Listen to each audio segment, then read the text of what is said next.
gaban idon mu wuta ta cike mu muna ji muna gani saboda abun da yasa da tsarin da an kai makaranta dama da hagu duk dakunan ruhani kenan wuta ta kama dama ta kama hagu kenan mutum in ka ce ka bi to kashin wuta to tsake wuta za ka ratsa ajin yaro na ga tunanin da ne na san makarantar su damu ina zuwa daga tsakanin gidana da makarantar bai wuce minti 5 kuma na tabbata ga wannan lokaci yara ba su isa hitowa ba gaba daya sai ni sa a rayuwa ta kawai yaro na yana ciki wuta ta kone su kurmu suna kallo saboda wuta ta haikali ga wannan lokaci tunani na kawai na rasu umar tunani na kawai na rasu umar shekarun shi na shekarun shida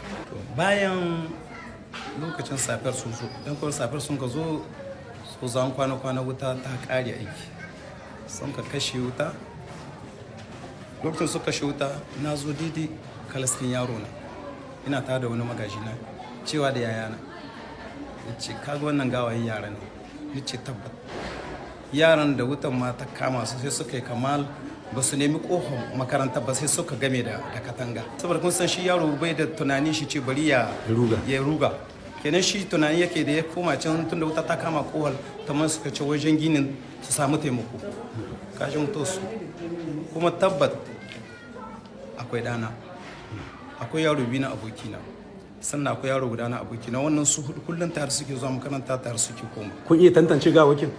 ba za mu iya tantance gawaki fi billah saboda na yi ma inspector tambayoyi lokacin suna ɗaukar gawaye tsakanin magariba da lisha'i ce ba za su iya tantance gawaye ba